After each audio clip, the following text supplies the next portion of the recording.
We're starting church, right? Yes. Okay, so we're going to go upstairs. Okay.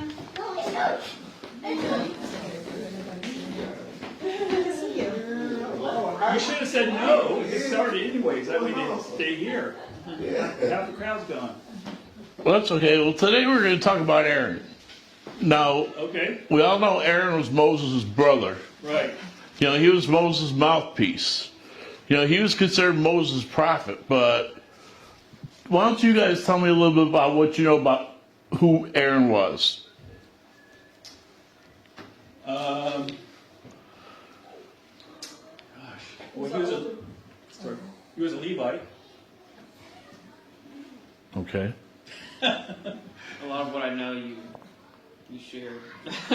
Moses' mouthpiece spoke on the behalf of Moses. Yeah. Same thing. Yeah. Yeah. His sons were priests.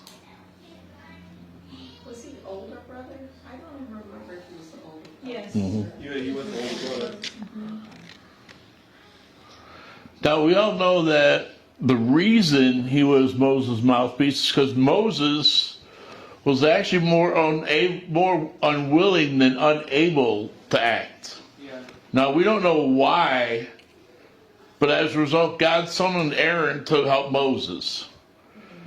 Now, was there a time in your life when you were more unwilling than unable to perform a task? What was that question again? Was there a time in your life when you were more unwilling than unable to perform a task? Oh, yeah. Yes, absolutely. Give an example. Oh, leadership. Okay. I think about from personally for me, I was hesitant to lead worship with Skyway, and I could have, but I was more. It's not that I wasn't able to. I was much more unwilling at the time. Well, see, Aaron was more willing than Moses. Aaron was more willing to be Moses' prophet, but today we're going to look at 3 qualities of Aaron's strengths. Okay. Because he had 3 really good strengths. Okay. Number 1, he was obedient to his calling. Number 2, he was a great intercessor. And number 3, he was humble enough to accept correction. Now, the first strength we're going to look at of Aaron was that he was obedient to his calling. Now, we're going to be doing a little bit of flipping and reading from our Bibles.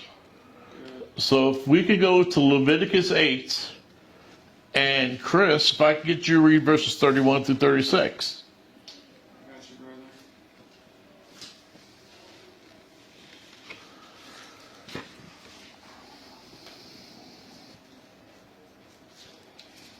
brother. Leviticus what again? Leviticus 8, 31 through 36.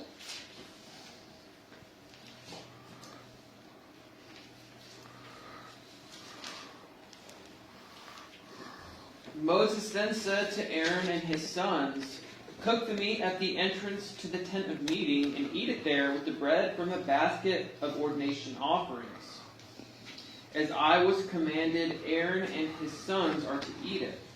Then burn up the rest of the meat and the bread. Do not leave the entrance to the tent of meeting for 7 days, until the days of your ordination are completed, for your ordination will last 7 days. What has been done today was commanded by the Lord to make atonement for you. You must stay at the entrance to the tent of meeting day and night for 7 days and do what the Lord requires. So you will not die, for that is what I have commanded." So Aaron and his sons did everything the Lord commanded through Moses.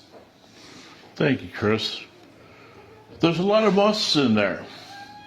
Yes. There's also a lot of eating. Now, eating is a good picture of a healthy, continuing relationship with Jesus, believe it or not. Because eating is personal. No one can eat for you, and no one can have a relationship with Jesus on your behalf. Eating is inward. It does no good to be around food or to rub food on the outside of your body. You must take it in. We must take Jesus unto ourselves inwardly not merely in an external way. Eating is active. Some medicines are received passively. They are injected under the skin and go to work. Such medicines could even be received while one sleeps, but no one can eat while asleep. We must actively take Jesus unto ourselves. Eating arises out of a sense of need and produces a sense of satisfaction. We will have a healthy relationship with Jesus when we sense our need for him and receive satisfaction that the relationship brings. You know, some scriptures talk about Aaron's faithfulness as a priest, his initial call to action, or his consecration as a high priest when they talk about the obedience of Aaron. But what do you think about when you think of the obedience of Aaron?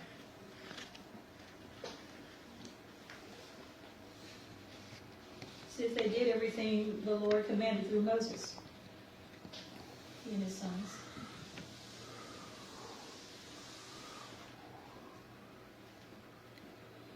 He did everything that the Lord commanded him through Moses. I'm sorry, the question is what do we think of? The question is, what do you think of when you think of Aaron's obedience, you know, throughout his life as... Okay.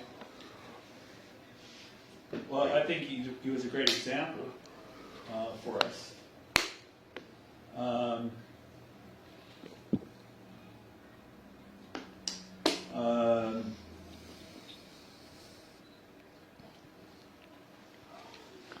Yeah. There was a moment when he was rebellious against what God was calling Moses to do, and God had to deal with him and his sister on that. Mm-hmm. Yeah. Yeah. He was easily swayed by the people. Yeah.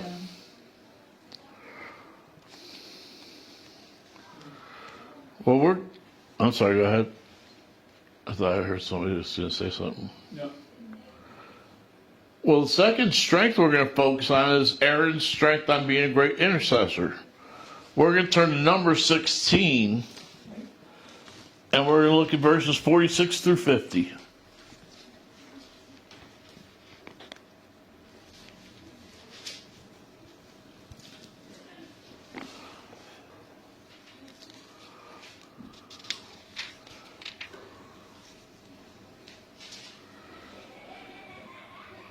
It says, Then Moses said to Aaron, Take your censer, put some incense in it, along with burning coals from the altar, and hurry to the assembly to make atonement for them.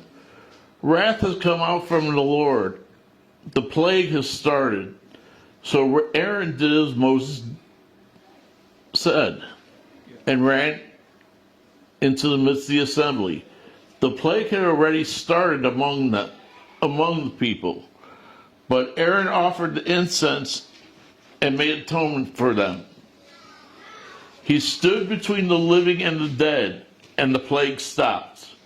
But the 14,700 people died from the plague, in addition to those who had died because of Korah. Then Aaron returned to Moses at the entrance to the tent of meeting, for the plague had stopped. You know, Aaron's intercession stops the plague of judgment upon the children of Israel. You know, Aaron's role as high priest placed him at the heart of Israel's spiritual life, serving as an intercessor between God and his people. One of the most striking examples is found in number 16, you know, with this plague. Throughout his priesthood, Aaron regularly performed sacrifices and rituals prescribed by God to maintain the relationship between God and Israel. His intercessory ministry underscores the importance of mediation and prayer and leadership, and his willingness to stand the gap for others. Bible verses highlighting Aaron's role as intercessor include Exodus 28:29, where his breastplate symbolizes bearing the names of the tribes before God, In Numbers 16, verses 46 and 48, when he stopped the plague, which we just read, and other verses show Aaron and Moses praying for others, such as Deuteronomy 9:20, where Moses interceded for Aaron's life. Now, what do you think of when you think of Aaron as the great intercessor? I think it's when I think about this, I am thinking about prayer. And I am thinking about what a responsibility it is, because it is as an intercessor, it's like he was told to do this, to do intercessor, like to intercede. I mean, imagine if he did not, right? 14,700 people were killed, but imagine if he just refused to do that. Mm-hmm. Intercession, so he's saving lives. So what it makes me think about is how our prayers, we are really commanded to pray. Mm-hmm. And it is a command. And if we don't obey in praying, then it is, I'm just kind of imagining the lives that are impacted Yeah. by us not doing that. So that's what I'm thinking of. It was just the responsibility of it, just how important it is to do it, to be obedient in that way. Mm-hmm. You know, I'm going to throw an example out there. Nora was talking to her sister yesterday out in Lubbock, okay? One of the things I've been personally praying for is for her to actually study the Bible. And I didn't even know Nora would bring it up. I didn't even hear Nora bring it up. And I heard this morning that she's willing to explore the possibility through Zoom. I mean, that's what happens when you intercede for somebody. You know, prayers are answered. I mean, right now we've got a lot of prayers we're interceding for right now. We're interceding for Sharice to get restored to health. We're interceding for Sharice to get her 100%. You know, and look at what happens when prayers are answered. I mean, it's one thing to read about it, but it's another thing to experience it. Right. And there's other examples that we can see of Aaron being a great intercessor in the Bible. And that's one of our calls too, is to be a great intercessor. Just like it's our call, in all honesty,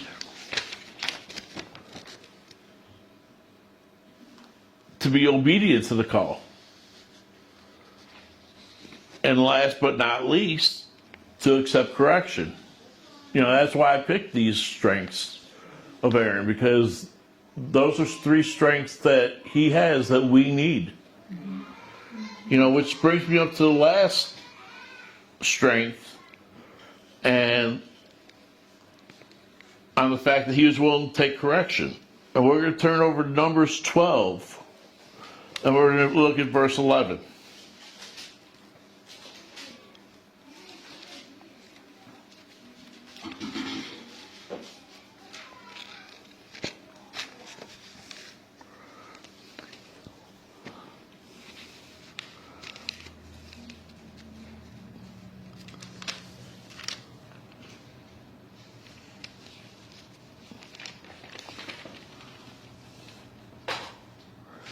Numbers 12, verse 11 says, "And he said to Moses, 'Please, my Lord, I ask you not to hold against us the sin we have so foolishly committed.'"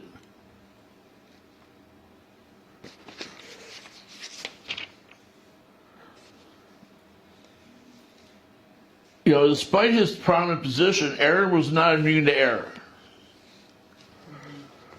You know, Exodus 32, he yields to the people's demand to make a golden calf, an act that provokes God's anger. When confronted by Moses, Aaron admits his mistake and does not attempt to defend his actions. You know, this reveals Aaron's humility and willingness to accept correction, even when it comes from a younger brother. Another instance occurs in Numbers 12 when Aaron and Miriam speak against Moses regarding his Cushite wife. God responds by defending Moses and punishing Miriam with leprosy. Aaron immediately acknowledges the wrongdoing, pleads with Moses to intercede for Miriam, and demonstrates a repentant heart. You know, these moments illustrate Aaron's openness to correction and his readiness to seek forgiveness. You know, when can you think of yourself being willing to take correction? The moment I got married.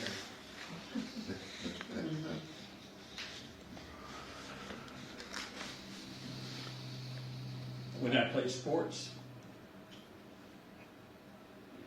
I became a disciple.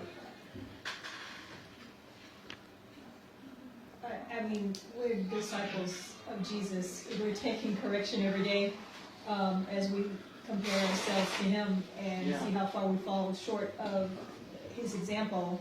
So I think it's an ongoing thing. But then there are other times in our lives when we might be struggling with something and going in the wrong direction, where we have to take that correction to go in the right direction. Yeah, I'm talking about those times when you're really hardcore in sin and you finally realize, wow, I really do need to take some correction.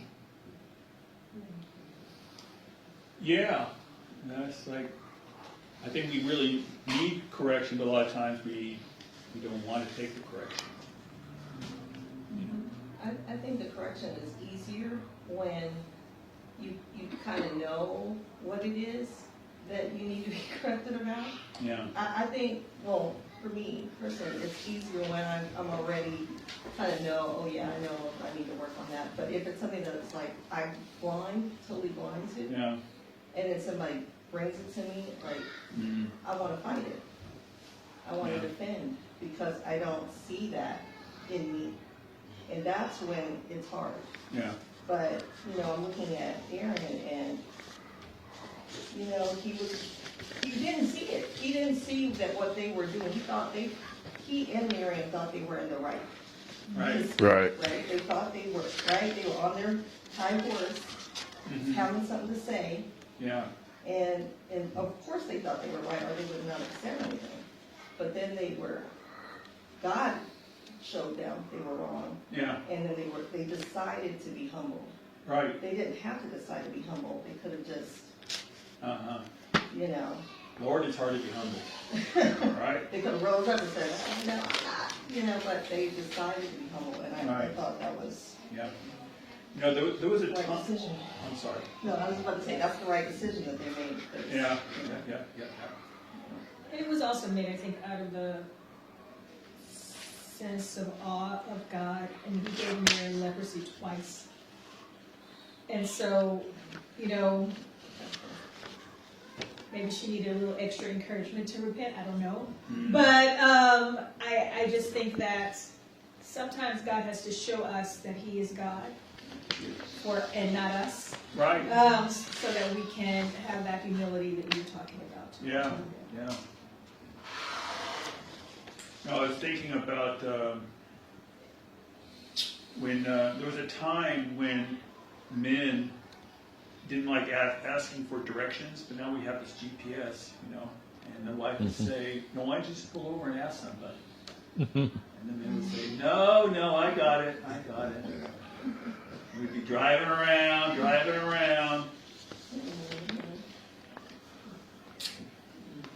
But we want to take correction. Now, those three questions I asked about Aaron's strengths, I'm going to ask about our strengths as far as how we can build our strengths. How can we, number one, how can we be obedient to our calling? How can we be more obedient to our calling as disciples? Why don't you give us one?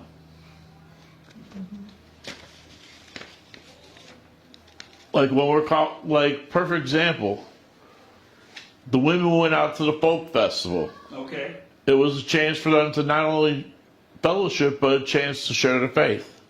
okay, Or you come up and you're walking down the street and God just puts it on your heart to say, "Hey, how you doing?" to somebody, and then it develops a conversation. right, right.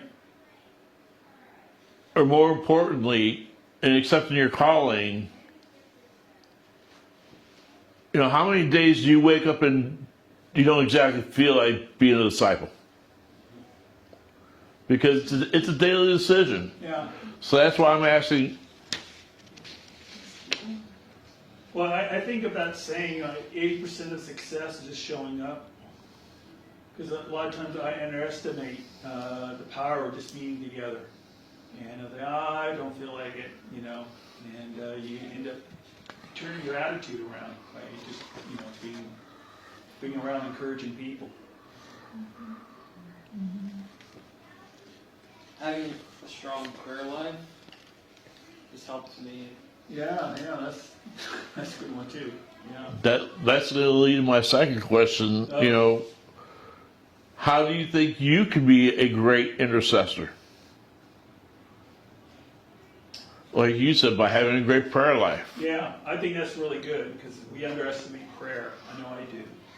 That's a good one.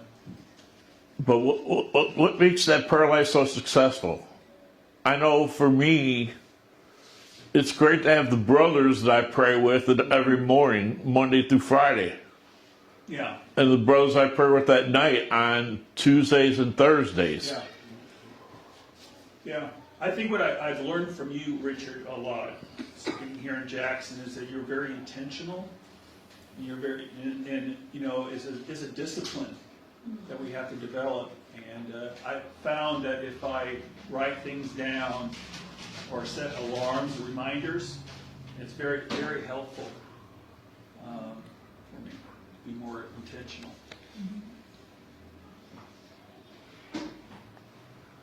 And the last question I have for you is, how do you think that you can be more able to take correction? Because that's probably one of our thorns in our flesh. Yeah. Well, that would mean I would need correction. But Don't you think God throws it in there once in a while? probably. You just don't know it? Yeah, maybe. Well, brother, I know, I just think about that passage Jesus said when the Pharisees were trying to stone that woman, you know, you who were without sin cast the first stone. So, I mean, these Pharisees were the religious leaders of the day, so in terms of the law, at least they were doing their best to be as righteous as possible according to the law. Right. Though we know in lots of ways they fell short in terms of their character and love for God. All that's just to say, I would doubt that all of us don't fall into this bucket of needing correction on something to be more like Jesus. I think that two things just come to mind. One is just an openness to hear from other folks about, you know, when you need to be corrected, when people see things in you. Sometimes people see things, they may not reflect you, but the openness to hear that is a source of humility. Yeah. And then I'm trying to work on something. I believe God gave us His Holy Spirit, and part of the role of the Holy Spirit is to help us see where we need help, and it intercedes for us. But I'm working on this type of prayer called examine, where at the end of the day you're reflecting and asking God to show you where you fell short of what He has called you to do that day. And that just taking that moment for reflection and asking God reveals a lot. It does. To me, because if you ask, He will show you. That's right. And then you pray, you know, Yeah. that, okay, I have to change that tomorrow. You know, Right. I have a new opportunity to do better Yeah. the next day than I did today. So those Yeah. are just two things that helped me in terms of trying to get the correction that I need. Right. Reminds me of Wizard of Oz, you know, the Mindy, whatever that witch at the north said, all you have to do is ask, you know? You know, if we get to the word. I think that if you're willing to course correction, no, it's not just only capability to hear the correction and then evaluate it. Yeah, You have to have an attitude that you want to continue to grow. yeah, When you no longer desire to grow, you will not take correction. Whether it's a good correction, saying, you know, hey, you did great, I think you do better, or whether it's like, hey, you're just totally wrong. But getting correction is about growing, about willing to grow. And also to get correction is about just surrender. Just having this constant attitude of surrender toward God, you know, so that when a brother or sister has a conversation with you, or, you know, somebody says something to you about your character or something that you're doing, you can receive it. You can hear it, you can receive it. And even if right then you're not sure about it, and you're wrestling with it, it goes back to what we said earlier, you know, about prayer and taking time to evaluate and pray about it and get other advice on it. But I think you just really have to just have a heart and say, you know what, I want to grow. I want to grow. As long as you're willing to grow, you'll be willing to hear correction and take correction and be able to, you know, put it in action where it needs to be put in action in your life. You know, one thing I've been praying about is having a sober estimate of myself, like a very sober estimate, whether it's good or not good. Mm-hmm. So I need to have a sober estimate about the good in me Yeah. and about the things that need to change. And I've just been praying for clarity in that. yeah. Mm-hmm. You know, Aaron's life is a testament to the virtues of obedience, of intercession, and humility. You know, he responded to God's call, served as faithful intercessor for the people, and accepted correction when he went astray. You know, these qualities offer valuable lessons for spiritual leadership and personal growth, reminding us of the importance of answering God's call, standing in the gap for others, and being humble enough to learn from our mistakes. Anybody have anything else to add? Awesome lesson. Yeah. That's a great lesson. Thank you. Well, we're going to